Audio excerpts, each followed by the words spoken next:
തലശ്ശേരിക്കാരുടെ കായ്കൃതം ഒന്ന് ഉണ്ടാക്കി നോക്കിയാലോ. ഇത് വളരെ ഹെൽത്തി ആയിട്ടുള്ള ഒരു ഐറ്റമാണ്. ഇത് ഉണ്ടാക്കാനായിട്ട് എടുത്തിട്ടുള്ളത് ഒരു വലിയ നേന്ത്രപ്പഴം, 2 മുട്ട, കുറച്ച് തേങ്ങ ചിരകിയത്. നേന്ത്രപ്പഴം തോലൊക്കെ കളഞ്ഞ് അതിന് നടു കീറിയിട്ട് പിന്നെ അതിനെ ചെറുതായിട്ട് മുറിച്ച് വയ്ക്കുക.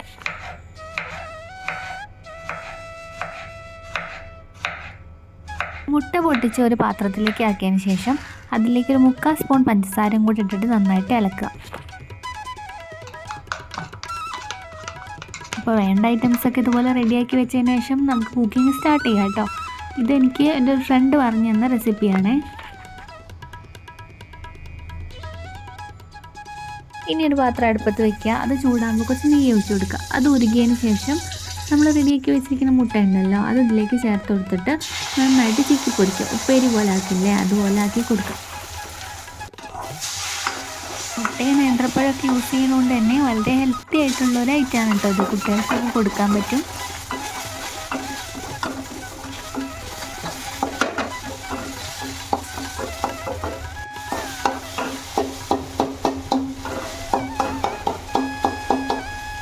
മുട്ട ഇതുപോലെ ചിക്കി പൊരിച്ചിട്ട് അത് വേറൊരു പാത്രത്തിലേക്ക് മാറ്റാം.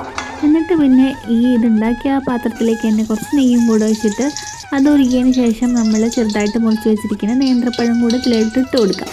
എന്നിട്ട് നന്നായിട്ട് ഇളക്കാം.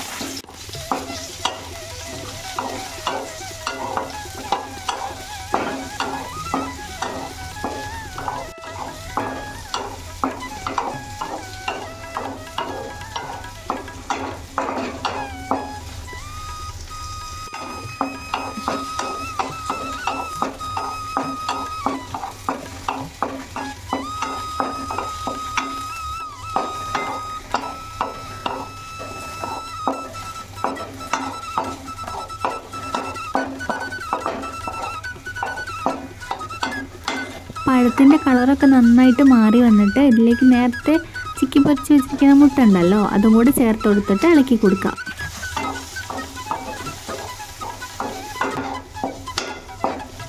ഇത് നന്നായിട്ട് ഇളക്കി കൊടുത്തതിന് ശേഷം നമ്മൾ തേങ്ങ ചിരകിയതും കൂടെ അതിലോട്ട് ചേർത്ത് കൊടുക്കുക. എന്നിട്ട് നന്നായിട്ട് ഇളക്കുക. ഇപ്പം നമ്മുടെ കായ്കൃതം ഇവിടെ റെഡി ആയിട്ടുണ്ട്. എല്ലാവരും ഒന്ന് ട്രൈ ചെയ്ത് നോക്കണം.